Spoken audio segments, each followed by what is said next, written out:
mag-spend an overnight sa pinaka-haunted na hotel sa buong Pilipinas, ang Diplomat Hotel.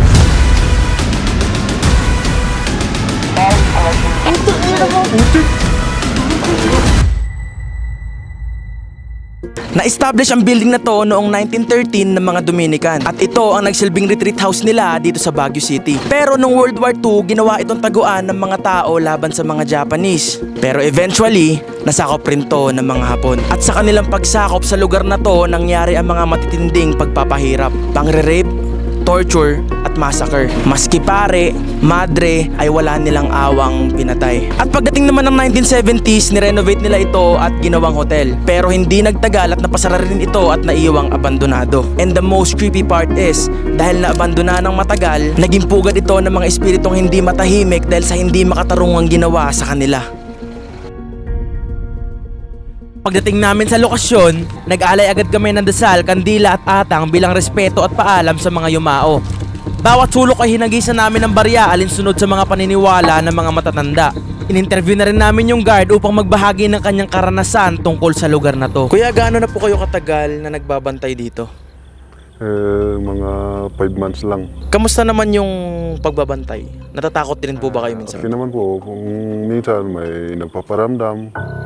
Saka yung isa, medyo matagal ako dito. Ayun, may nagpakita sa akin na babae. Yung babae na nagpakita sa akin, yung una hindi na pinakita lahat yung katawan niya. Yung mukha niya hindi ko nakita. At saka magkalipas ng mga 30 minutes, nagpakita uli. Ayun, pinakita niya yung mukha niya. At saka yung buhok niya, pag ganito lang.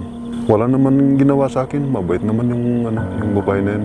Ang alam kong taon niya yun, yung mga 21 patas. Ano po yung ginagawa nyo kapag ganun na nagpaparamdam sila? Wala naman po, lakas loob lang kasi naman. Kung may ginawa nila na hindi masama, wala yun na. Hindi ko Pero okay naman, mabait naman sila. Opo. Saka isa may binigay na papel sa akin, yung maliit. Binasa ko naman yung nakalagoy doon. Hindi ko naman maintindihan. Opo. Eh di tinago nyo lang yung kuya. Oo, basta kinuha ko yun. Ayun lang, pagkatapos wala na yun. Pero bakit nyo pa rin po ito pinagpapatuloy kahit alam nyo nakakatakot talaga, kuya? Kasi nalaman ko na mabait naman sila, wala naman Kasi kung talagang hindi sila mabait, wala baka may na sa akin, pero wala naman. Okay naman siya. Yun lang ang naranasan ko dito sa Diplomat Hotel. Saan banda siya nagpapakita sa lugar na to, kuya? Doon na lang sa pagbabayaran ng ticket. Kasi doon ako nagtambay sa gabi. Okay, sa may entrance pa lang. Opo sir. Unti-unti nang lumalalim ang gabi at unti-unti na rin nagsisiuwian ang mga turista.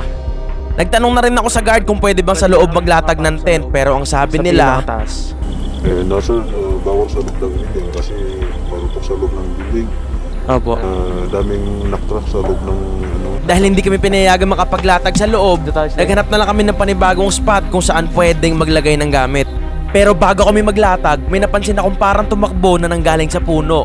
Lugar na doon may nakita ang guard. Pagbaba mo dito, pag close mo nung mo, pagbaba mo ng camera, paglingin ko ng ganun, parang may dumaan tol. Palikod, papunta sa likod. At naalala ko, few months ago, may sinend sa akin na video yung kaibigan ko. Ito yung video. Nakita nyo na ba yan? Itim na yun Kaya tinanong ko sa guard kung ano ba yung nakita ko. Medyo parang ganito yung damit niya, yung nakita ko. Medyo hindi maputi. Ayan, Parang ganyan. Parang ganyan daw yung nakita ng guard. So posibleng siya nga ang naaninag ko. Pinili namin na sa tapat mismo ng bintana maglatag. Para kung ano mang kababalaghan ang mangyari, alam namin agad. Okay guys, so time check tayo. It's 8:32 ng gabi. And nandito ako ngayon sa tent. Pero sila natatakot. Sila. Dito. Hindi nga lumulibot yung mata ko tol. Nakakatakot kasi ito lang mismo yung Diplomat to. Ang gusto ko sana guys, sa tuktok mag-overnight. Kaso nga lang, syempre, safety din ng bawat isa. Yung inalay naming kandila, andito pa rin, buhay pa rin. Ayan, buhay pa rin. And dito nagpakita kay Kuya Guard yung babae daw. Yan yung booth nila dyan. Tapos dyan yung may lumapit sa kanya daw na babae. Dito yung may nakita ko, yan, yung puno na yan mismo. Parang may gumanon. And sobrang scary na. Parang may bumababa galing. Parang may bumababa galing sa hagdan. Okay, lalapit ako. At paglapit ko, may narinig akong bumato.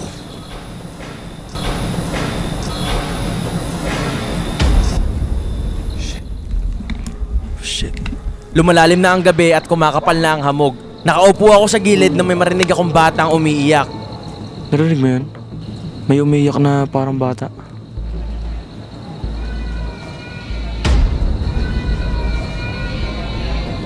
What the fuck?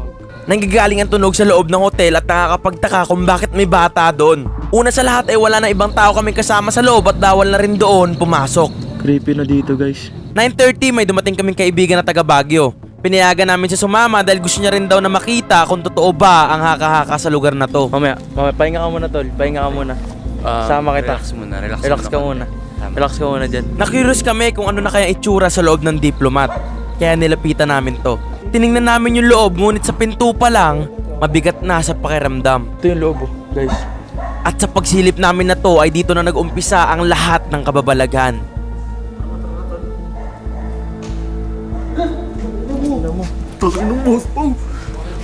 Creepy. Ang creepy ng loob, tol.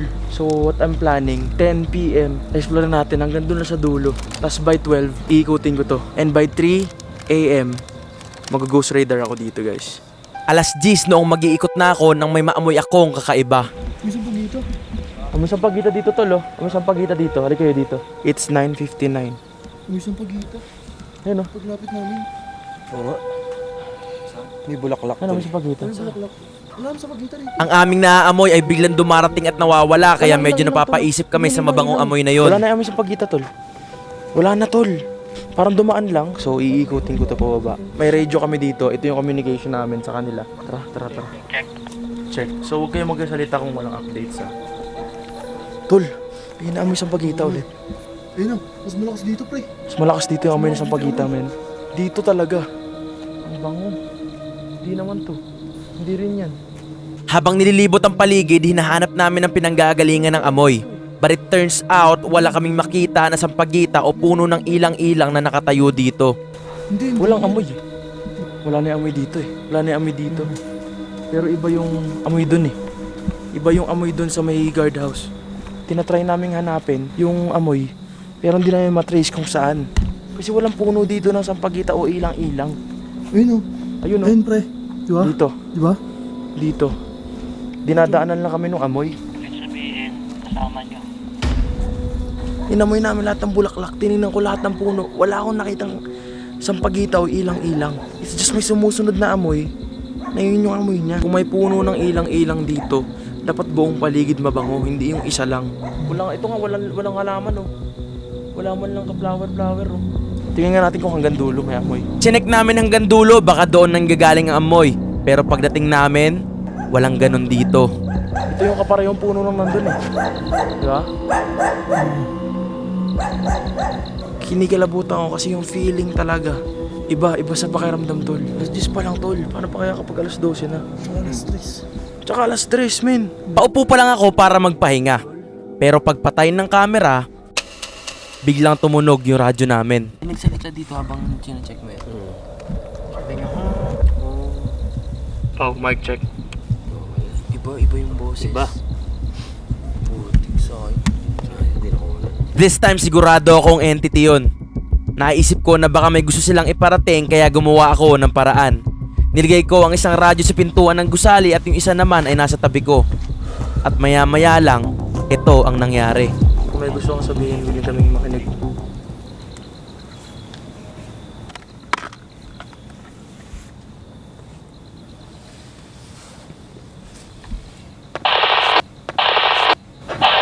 Puta, ina mo, gago. Gago. Ina mo, tol. Shit. Ina mo. Hindi ko alam kung anong ibig sabihin nun pero isa lang ang alam ko. Ina. Nakikita niya kami. Gagi. So tinry kong kausapin siya ulit kung may gusto pa siyang sabihin. Sabi yan. Nakikinig kami. Gago. Ina. Dito.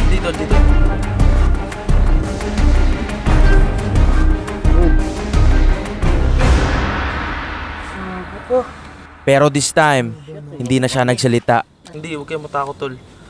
Tiwala kayo sa taas. Inantay namin na may magsalita ulit pero wala. Nilipat na rin namin yung tent kasi wala na rin gusto magpahinga doon dahil sa takot. Pero maya-maya lang habang nagpapahinga ang lahat, tumunog uli ang radyo. Yung tumunog.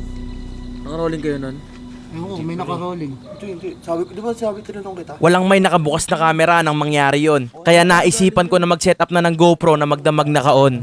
Pre, mag-set up ka nga tayo ng GoPro. Pero habang hinahanap ko yung GoPro, biglang may nagsalita sa radyo na nasa pinto ng diplomat.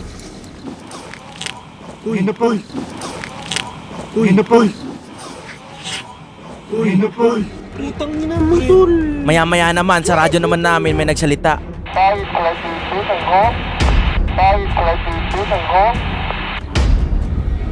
Content and cam? Oo. Babae yung nagsalita, di ba? Oo. Babae yung nagsalita. Walang babaeng guard dito ngayon. Haba nung sinabi. 10:52 guys. Sobrang weird guys. Yung radyo, may nakukuhang sound. But the problem is, babae yung nagsasalita. Which is, kung sasabi, Hindi naman, tol! Hindi naman! putang Patayin mo na, pre! Patayin na natin! Patayin na natin, men. Hindi naman, oh. Yun na naman, pre. Which is, kung sasabihin nyo na nanggaling sa mga guard, walang babaeng guard dito sa diplomat. Tsaka pre, two-way radio lang yun eh. Yan, tsaka yun dun eh. Masasagap natin yun. Anong frequency alam ba As natin? we dive near 12, sobrang dami na nangyayari. Kailangan natin mapatay yung isa. Walang may gustong sumama kaya mag-isa ko na lang kinuha yung radyo na nasa pinto. Got it. Got the radio, it's off. It's off now. Sobrang bigat dun. 11:01 PM dito sa Baguio. Sobrang dami na namin na-experience. Ang dami naming mga naririnig na hindi naka-on yung camera namin. Kaya ngayon naglagay ako ng GoPro para anytime yan, kahit madrain na yan, basta makuha na ng lahat. Mas malala pa yung takot ko ngayon dito kaysa nung sa Laperal. Pinaglalaroan namin ni Sling yung radyo na may biglang magsalita ulit. Huwag mo na paglaruan, pre. Lagay mo na lang. Sige, nalalagay ko na dito. Ay, putik. What the fuck? Paglapag mo may nagsalita sa radyo ko. May na-realize lang ako. Ito kasi, frequency yan eh. Ghost Raiders use frequency. So yung mga buzz kanina, yung naririnig natin, it might be from them. Kasi frequency sila eh. So nagprepare na kami para sa 12 AM challenge. Ang ikutin hanggang likod ng diplomat. Ito yung entrance. Wala na. Ubus na yung kandila. Pero habang sinisilip namin ito, may footsteps kaming narinig. Putik!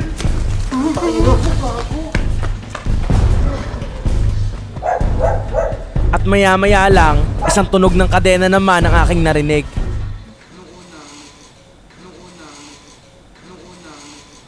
Narinig yun? Hindi ko alam. Kadena yun. Hindi ko alam kung narinig pero naka-rolling tayo. Kadena yun, tol. May bumagsak dito kanina. Tapos may kadena dun.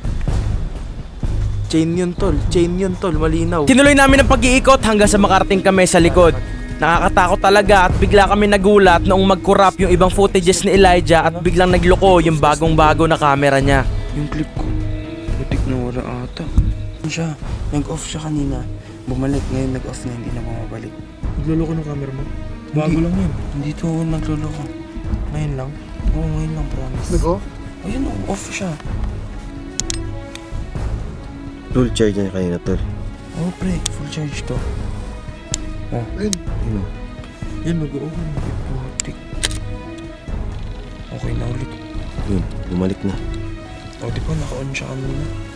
At habang pabalik kami sa tent, may biglang sumitset at tinig yon ng babae. Kaya isipin mo nga si kuya ka, binigyan ng letter.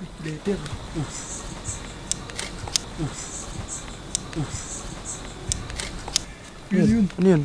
Ano yun? Narinig niyo yun? Putang ina. Ano narinig yun? Narinig ko.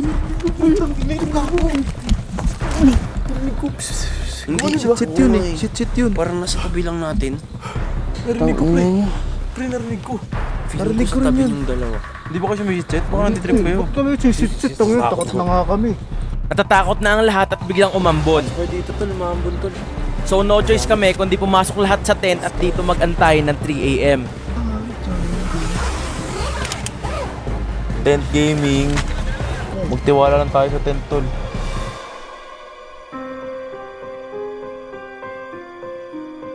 Exactly 3 o'clock a.m. Let's do it with a ghost radar. Tara, G. Hindi pa kami nakakalayo pero may na-detect na agad yung radar ko. Shit, lumalapit sa atin. Bisa mo na, tol. Tara na. Pansinin nyo yung tuldok sa radar ko. Hindi siya umaalis kung saan kami nanggaling. Record mo lang yan, tol. Sa radar ko, nasa likod ko na right side. Nasa likod na kami ng diplomat ngunit wala pa ulit kaming nadedetect na kahit ano. At yung tuldok na nasa radar ko ay nandun pa rin kung saan kami nagmula.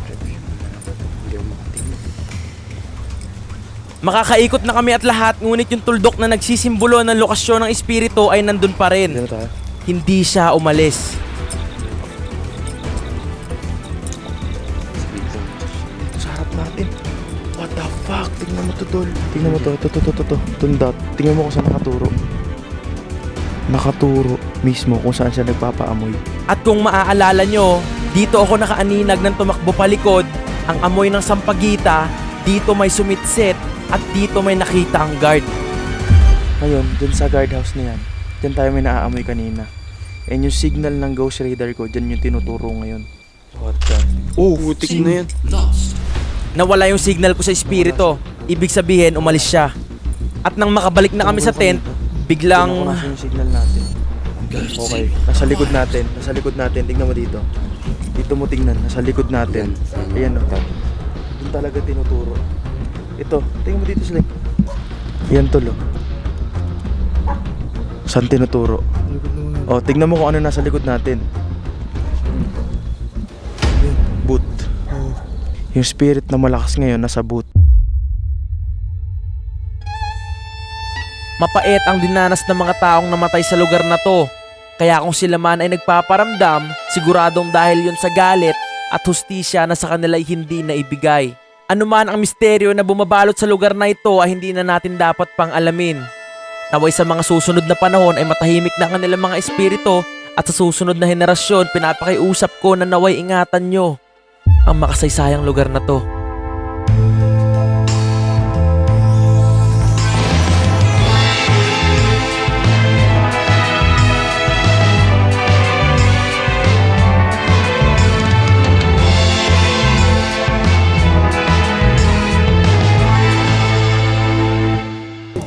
Mic check, mic check. So, nandito kami ngayon sa Anging Coffins. Mic check.